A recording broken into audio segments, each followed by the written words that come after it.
Hi ನಮಸ್ಕಾರ, welcome back to the channel. So ಇವತ್ತಿನ ವಿಡಿಯೋದಲ್ಲಿ ಈ ಥರದ ಒಂದು ಸ್ಯಾರಿ ಕವರನ್ನು ಹೇಗೆ ಮಾಡೋದು ಅನ್ನೋದನ್ನು ನೋಡೋಣ. ನನಗೆ ಇತ್ತೀಚೆಗೆ ಸಿಕ್ಕಾಪಟ್ಟೆ ಕಮೆಂಟ್ಸ್ ಬರ್ತಾಯಿತ್ತು, ಸ್ಯಾರಿ ಕವರನ್ನು ತೋರಿಸ್ಕೊಡಿ ಅಂಥೇಳಿ. ಹಾಗಾಗಿ ನಾನು ಇವತ್ತು ಈ ವಿಡಿಯೋವನ್ನು ಮಾಡ್ತಾಯಿದ್ದೀನಿ. ವಿಡಿಯೋ ನೋಡೋದಕ್ಕಿಂತ ಮುಂಚೆ ಫ್ರೆಂಡ್ಸ್, ನಂದೊಂದು ರಿಕ್ವೆಸ್ಟ್ ಇದೆ. ಯಾರೆಲ್ಲ ಹೊಸದಾಗಿ ನಮ್ಮ ಚಾನಲನ್ನು ನೋಡ್ತಾ ಇದ್ದೀರಾ, ದಯವಿಟ್ಟು ಸಬ್ಸ್ಕ್ರೈಬ್ ಮಾಡ್ಕೊಂಡು ನೋಡಿ. ಹಾಗೆ ಸಬ್ಸ್ಕ್ರೈಬ್ ಮಾಡುವಾಗ ಪಕ್ಕದಲ್ಲಿ ಕಾಣುವಂಥ ಬೆಲ್ ಐಕನನ್ನು ಕೂಡ ಪ್ರೆಸ್ ಮಾಡ್ಕೊಳ್ಳಿ. ಇದರಿಂದ ನಾನು ವಿಡಿಯೋ ಹಾಕಿದ ತಕ್ಷಣ ನಿಮಗೆ ನೋಟಿಫಿಕೇಷನ್ಗಳು ಬರುತ್ತೆ. ಹಾಗೆ ತಕ್ಷಣ ನೀವು ನನ್ನ ವಿಡಿಯೋಗಳನ್ನು ಮಿಸ್ ಮಾಡ್ಕೊಳ್ದೆ ಆರಾಮಾಗಿ ನೋಡಬಹುದು. ಸೊ ಇದನ್ನು ಹೇಗೆ ಹೊಲಿಯೋದು ಅನ್ನೋದನ್ನು ಇವಾಗ ನೋಡ್ತಾ ಹೋಗೋಣ ಬನ್ನಿ. ನಾನಿಲ್ಲಿ ಮೊದಲಿಗೆ ಬಟ್ಟೆಗಳನ್ನು ರೆಡಿ ಮಾಡಿ ಇಟ್ಕೊಂಡಿದ್ದೀನಿ. ಸೊ ಒಂದು ಈ ಥರದ ಪಟ್ಟಿ ಇದೆ, ಅಂದರೆ ಒಂದು ಪ್ರಿಂಟೆಡ್ ತೊಗೊಂಡಿದ್ದೀನಿ. ಹಾಗೆ ಒಂದು ಪ್ಲೇನ್ ಇದೆ. ಈ ಪ್ಲೇನ್ ಬಟ್ಟೆ ಏನಿದೆ ಅದು ಬ್ಲೌಸ್ ಪೀಸ್ ಬರುತ್ತಲ್ಲ, ಕಾಟನ್ ಬ್ಲೌಸ್ ಪೀಸು, ಅದನ್ನು ತೊಗೊಂಡಿರೋದು. ಹಾಗೆ ಈ ಬ್ಯಾಗ್ ಮಾಡೋದಕ್ಕೆ ನಾನು ಯಾವುದೇ ಸ್ಪಾಂಜು, ಕ್ಯಾನ್ವಸ್ಸು ಈ ಥರದ್ದು ಏನೂ ಬಳಸ್ತಾ ಇಲ್ಲ. ಕೇವಲ ಬಟ್ಟೆಯಲ್ಲಿ ಮಾತ್ರ ಮಾಡ್ತಿರೋದು. ಹಾಗಾಗಿ ನೀವು ಕೂಡ ಇದನ್ನು ಆರಾಮಾಗಿ ಟ್ರೈ ಮಾಡಬಹುದು. ಏನು ಅಂದರೆ ನಿಮ್ಮ ಹತ್ರ ಬಟ್ಟೆ ಮತ್ತು ಜಿಪ್ಪು ಎರಡಿದ್ದರೆ ಸಾಕಾಗತ್ತೆ. ಸೊ ಈ ಬಟ್ಟೆಗಳ ಅಳತೆಯನ್ನು ನಾನು ಇವಾಗ ಹೇಳ್ತೀನಿ. ನಾನು 2 ಬಟ್ಟೆ ತೊಗೊಂಡಿರೋದ್ರಿಂದ ಏನು ಮಾಡಿದ್ದೀನಿ ಅಂದರೆ 4 ಕಡೆಗೂ ಮೊದಲಿಗೆ ಸ್ಟಿಚ್ ಹಾಕಿ ಜೋಡಿಸ್ಕೊಂಡಿದ್ದೀನಿ. ಸೊ ಇದರ ಅಳತೆ ಇವಾಗ ನಿಮಗೆ 14 ಇಂಚು ಅಗಲ ಇದೆ. ಹಾಗೆ ಸೊ ಇಲ್ಲಿ ಪ್ರಿಂಟೆಡ್ ಬಟ್ಟೆ ಏನು ಅಳತೆ ಇರುತ್ತೆ ಅದೇ ಅಳತೆಯಲ್ಲಿ ನಾವು ಲೈನಿಂಗ್ ಬಟ್ಟೆಯನ್ನು ಕೂಡ ತೊಗೊಳ್ಬೇಕಾಗತ್ತೆ. ಸೊ ಹಾಗೆ ಇದರ ಉದ್ದಳತೆ ನಿಮಗೆ 34 ಇಂಚಿದೆ. ಸೊ ಇದು ಕೇವಲ 2 ಬಟ್ಟೆಗಳಿಂದ ಆರಾಮಾಗಿ ನಾವು ಹೊಲಿಬಹುದಾದಂಥದ್ದು.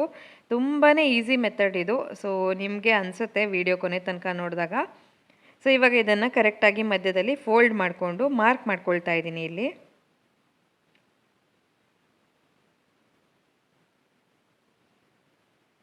ಸೊ ಹೀಗೆ ಮಾರ್ಕ್ ಮಾಡ್ಕೊಂಡಿದ್ದಾದ ನಂತರ ನಮಗೆ ಸೆಂಟರ್ ಸಿಗತ್ತಲ್ವ. ಸೊ ಸೆಂಟರಿಂದ ಆಚೆ 3 ಇಂಚು, ಹಾಗೆ ಸೆಂಟರಿಂದ ಈಚೆ 3 ಇಂಚಿಗೆ ಮತ್ತೊಮ್ಮೆ ಮಾರ್ಕ್ ಮಾಡ್ಕೊಳ್ತೀನಿ. ಸೊ ಇದು ನಮ್ಮ ಹೈಟನ್ನು ಡಿಸೈಡ್ ಮಾಡುತ್ತೆ, ಅಂದರೆ ನಮ್ಮ ಸ್ಯಾರಿ ಕವರ್ ಹೈಟ್ ಎಷ್ಟು ಬೇಕೋ ಅನ್ನೋದು. ಸೊ ನಿಮಗೆ ಜಾಸ್ತಿ ಬೇಕಾದರೆ ಸ್ವಲ್ಪ ಜಾಸ್ತಿ ಅಳತೆಯನ್ನು ಕೂಡ ತೊಗೊಳ್ಬೋದು. ಅದೇ ರೀತಿಯಾಗಿ ಪಟ್ಟಿ ಕೂಡ ಮಾಡ್ಕೊಳ್ಬೇಕಾಗತ್ತೆ. ಸೊ ನಾನಿಲ್ಲಿ 6 ಇಂಚು ಟೋಟಲ್ ಹೈಟನ್ನು ಮಾಡ್ಕೊಂಡಿದ್ದೀನಿ.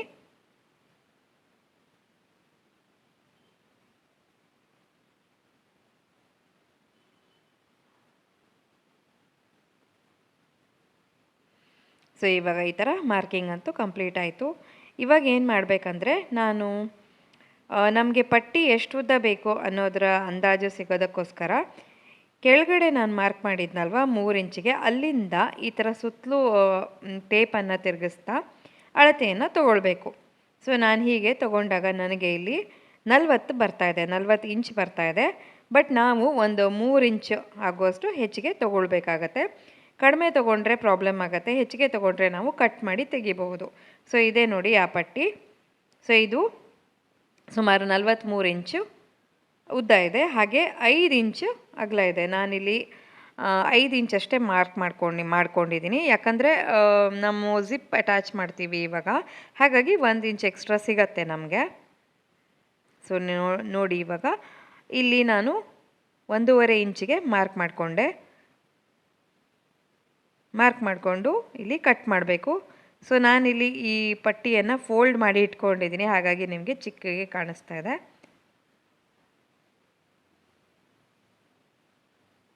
ಸೊ ಇದನ್ನು ಅಷ್ಟೇ ನಾನು ಅಡಿಗಡೆ ಬ್ಲೌಸ್ ಪೀಸ್ ಬಟ್ಟೆಯನ್ನೇ ಬಳಸಿ ಮಾಡಿರೋದು. ನನಗೆ ಆಲ್ಮೋಸ್ಟ್ ಬ್ಲೌಸ್ ಪೀಸ್ ಒಂದು 80 ಸೆಂಟಿಮೀಟರ್ ಹಿಡೀತು. ಹಾಗೆ ಮೇಲ್ಗಡೆ ಪ್ರಿಂಟೆಡ್ ಫ್ಯಾಬ್ರಿಕ್ಕು ಕೂಡ 80 ಸೆಂಟಿಮೀಟರ್ ಆಗುವಷ್ಟು ಹಿಡಿದಿದೆ. ಸೊ ಹೆಚ್ಚು ಕಮ್ಮಿ 1.5 ಮೀಟರ್ ಬಟ್ಟೆ ಬೇಕಾಗುತ್ತೆ ಇದನ್ನು ಮಾಡೋದಕ್ಕೆ. ಸೊ ನಾನಿಲ್ಲಿ ಮತ್ತೆ ಅಳತೆಯನ್ನು ತೋರಿಸ್ತಾ ಇದ್ದೀನಿ ನಿಮಗೆ. ಸೊ ನೋಡಿ ಇಲ್ಲಿ ಇದು 51 ಇಂಚಿದೆ, ಹಾಗಾಗಿ ನಾನು ಅದನ್ನು ಕಟ್ ಮಾಡಿಕೊಂಡು ನನಗೆ ಎಷ್ಟು 43 ಇಂಚ್ ಅಷ್ಟೇ ಬೇಕಲ್ವ ಅಷ್ಟನ್ನು ಮಾಡ್ಕೊಳ್ತೀನಿ. ಸೊ ಈಗ ಇಲ್ಲಿ ಮಾರ್ಕ್ ಮಾಡಿದ್ನಲ್ಲ ಅದನ್ನು ಕೂಡ ಕಟ್ ಮಾಡಿಕೊಂಡೆ. ಈಗ ಇಲ್ಲಿ ಜಿಪ್ಪನ್ನು ಅಟ್ಯಾಚ್ ಮಾಡ್ತೀನಿ ನೋಡಿ ಈ ಥರ. ಸೊ ಇದೊಂದು ತುಂಬ ಈಸಿ ಮೆಥಡ್. ನಾವು ಯೂಶ್ವಲಿ ಏನು ಮಾಡ್ತೀವಿ ಅಂದರೆ ಮೇಲ್ಗಡೆ ಮೇಯ್ನ್ ಏನಿರುತ್ತೆ ಬ್ಯಾಗಿಗೋಸ್ಕರ ಮಾಡ್ಕೊಂಡಿರೋ ಬಟ್ಟೆಗೆ ಜಿಪ್ ಹಚ್ತೀವಲ್ವ, ಬಟ್ ಇದು ಈ ಥರ ಕಟ್ ಮಾಡಿಬಿಟ್ಟು ಜಿಪ್ ಹಚ್ಚೋದ್ರಿಂದ ನಮಗೆ ಆಮೇಲೆ ಹೊಲಿಯೋದಕ್ಕೆ ತುಂಬಾ ಈಸಿ ಆಗುತ್ತೆ. ಸೊ ನಾನಿಲ್ಲಿ ಜಿಪ್ ಹಚ್ಕೊಂಡಿದ್ದಾಯಿತು. ಇವಾಗ ನಾನು ರನ್ನರನ್ನು ಹಾಕ್ತಾಯಿದ್ದೀನಿ.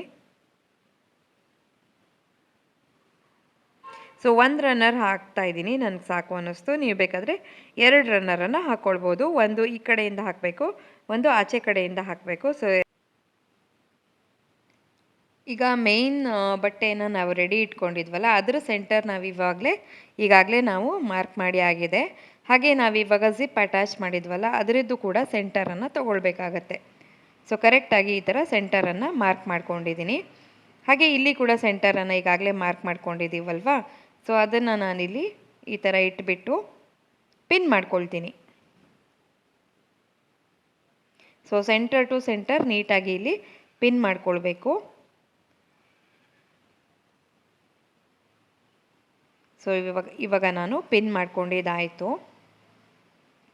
ಈಗ ಈ ಥರ ತಿರುಗಿಸ್ತಾ ನಾವು ಹೊಲಿತಾ ಹೋಗಬೇಕು. ಹೇಗೆ ಹೊಲಿಯೋದು ಅನ್ನೋದನ್ನು ಇಲ್ಲಿ ನಾನು ವಿಡಿಯೋದಲ್ಲಿ ನಿಮಗೆ ತೋರಿಸ್ತೀನಿ. ಮೊದಲಿಗೆ ನಾವು ಪಿನ್ ಮಾಡ್ಕೊಂಡಿದ್ವಲ್ಲ, ಆ ಭಾಗವನ್ನು ಸ್ಟಿಚ್ ಮಾಡಿಕೊಂಡು ನಂತರ ಈ ಪಟ್ಟಿಯನ್ನು ಈ ರೀತಿಯಾಗಿ ತಿರುಗಿಸ್ತಾ ಹೊಲಿಬೇಕು. ಕಾರ್ನರ್ ಬಂದಾಗ ಏನು ಮಾಡಬೇಕಂದ್ರೆ ಅದನ್ನು ನಿಧಾನಕ್ಕೆ ಕೈಯಲ್ಲಿ ತಳ್ತಾ ಈ ಥರ ಮಾಡಿಕೊಂಡು ಹೊಲಿಬೇಕು. ಯೂಶಲಿ ಜಿಪ್ಪನ್ನು ಅಟ್ಯಾಚ್ ಮಾಡಿ ಹೊಲಿಯೋದು ಸ್ವಲ್ಪ ಅಂದರೆ ಕಷ್ಟ ಅಂತ ಹೇಳಲ್ಲ, ಸ್ವಲ್ಪ ಟೈಮ್ ತೊಗೊಳುತ್ತೆ. ಬಟ್ ಈ ಮೆಥಡಲ್ಲಿ ಮಾಡಿದ್ರೆ ಸಿಕ್ಕಾಪಟ್ಟೆ ಬೇಗ ಆಗುತ್ತೆ, ತುಂಬ ಈಸಿ ಇದು. ಸೊ ನೋಡಿ, ಇಲ್ಲಿ ನನಗೊಂದು 2 ಇಂಚ್ ಆಗೋಷ್ಟು ಹೆಚ್ಚಿಗೆ ಆಯಿತು. ಸೊ ಈ ಥರ ಹೆಚ್ಚಿಗೆ ಆದಾಗ ನಾವು ಕಟ್ ಮಾಡಿ ತೆಗಿಬಹುದು. ಕಡಿಮೆ ಬಿದ್ದರೆ ಮತ್ತೆ ಹೊಸದಾಗಿ ಎಲ್ಲವನ್ನು ಮಾಡಬೇಕಾಗತ್ತೆ. ಸೊ ಇವಾಗ ಇದೇ ರೀತಿಯಾಗಿ ಆಚೆ ಕಡೆಗೂ ನಾನು ಸ್ಟಿಚ್ ಮಾಡ್ಕೊಳ್ತೀನಿ. ಸೊ ಇಲ್ಲಿ ಜಿಪ್ ಬರೋ ಕಡೆ ಒಂದು 2-3 ಸ್ಟಿಚ್ಚನ್ನು ಹಾಕ್ಕೊಂಡ್ರೆ ಗಟ್ಟಿಯಾಗಿ ಬರುತ್ತೆ. ಸೊ ನೋಡಿ, ಈ ಥರ ನೀವು ಬೇಕಾದರೆ ಇದಕ್ಕೇ ಸ್ಪಾಂಜ್ ಹಾಕಿ ಮೊದಲಿಗೆ ಕ್ವಿಲ್ಟ್ ಮಾಡಿಬಿಟ್ಟು ನಂತರ ಮಾಡ್ಕೊಳ್ಬೋದು, ನಿಮ್ಗೆ ಅಷ್ಟು ಸ್ಟಿಫ್ನೆಸ್ ಬೇಕು ಅಂತಿದ್ರೆ. ನಾನು ಸಾರಿ ಎಲ್ಲ ಹಾಕಿದ ನಂತರ ಅದು ಒಂದು ಶೇಪ್ ತೊಗೊಳತ್ತೆ ಹೇಗಿದ್ರೂ, ಅದಕ್ಕೋಸ್ಕರ ನಾನು ಹಾಗೆ ಮಾಡ್ಕೊಂಡಿದ್ದೀನಿ. ಅಷ್ಟೊಂದು ಸ್ಟಿಫ್ನೆಸ್ ಏನು ಬೇಕು ಅಂತ ಅನಿಸಿಲ್ಲ. ಸೊ ಇವಾಗ ನಾನು ಒಳಗಡೆ ಪೂರ್ತಿಯಾಗಿ ಸ್ಟಿಚ್ ಮಾಡ್ಕೊಂಡಿದ್ದಾಯಿತು. ಇದರಲ್ಲಿ ಇವಾಗ 2 ಮೆಥಡ್ ಇದೆ. ನೀವು ಒಂದು ಒಳಗಡೆ ಪೈಪಿಂಗ್ ಹಾಕಿ ಎಲ್ಲ ಕಾರ್ನರ್ಸನ್ನು ಫಿನಿಶ್ ಮಾಡಬಹುದು. ಈ ಸಲ ನಾನು ಏನು ಮಾಡ್ತಾಯಿದ್ದೀನಿ ಅಂದರೆ ಹೊರಗಡೆಯಿಂದ ಸ್ಟಿಚ್ ಮಾಡೋಣ ಅಂತ ಅಂದ್ಕೊಂಡಿದ್ದೀನಿ. ಸೊ ಹೊರಗಡೆ ನಾನು ಈ ರೀತಿಯಾಗಿ ಕಾರ್ನರ್ಸನ್ನು ಹಿಡಿದ್ಬಿಟ್ಟು ಸ್ಟಿಚ್ ಮಾಡ್ಕೊಳ್ತೀನಿ. ಸೊ ಈ ರೀತಿಯಾಗಿ ಕೂಡ ಮಾಡ್ಕೊಳ್ಬಹುದು. ನೋಡಿ, ಇಲ್ಲಿ ಕಾಣಿಸ್ತಿದೆಯಲ್ಲ, ನಾವೀಗ ಒಳಗಡೆ ಏನು ಸ್ಟಿಚ್ ಹಾಕಿದ್ವಿ ಅದೇ ಭಾಗ ಹೊರಗಡೆ ಕಾಣಿಸತ್ತಲ್ವ, ಸೊ ಆ ಜಾಗದಲ್ಲಿ ಆ ಕಾರ್ನರ್ಸ್ಗೆ ಸ್ಟಿಚ್ ಹಾಕಬೇಕು. ಸೊ ಇದರಿಂದಾಗಿ ಕೂಡ ಒಳ್ಳೆ ಶೇಪ್ ಬರುತ್ತೆ ನಮ್ಮದು ಸ್ಯಾರಿ ಬ್ಯಾಗ್ ಫೈನಲ್ ಆಗಿ. ಸೊ ಈ ರೀತಿಯಾಗಿ ನಾನು ಎಲ್ಲೆಲ್ಲ ಸ್ಟಿಚ್ ಹಾಕ್ಕೊಂಡಿದ್ದೀನಿ ಅಲ್ಲಿ ಮಾಡ್ಕೊಳ್ತೀನಿ. ಸೊ ಇದೊಂದು ತುಂಬ ಈಸಿ ಮೆಥಡ್ಸ್. ಜಸ್ಟ್ 1 ಪೀಸ್ ಬಟ್ಟೆಯಿಂದ ನೀವು ಆರಾಮಾಗಿ ಮಾಡ್ಕೊಳ್ಬೋದು.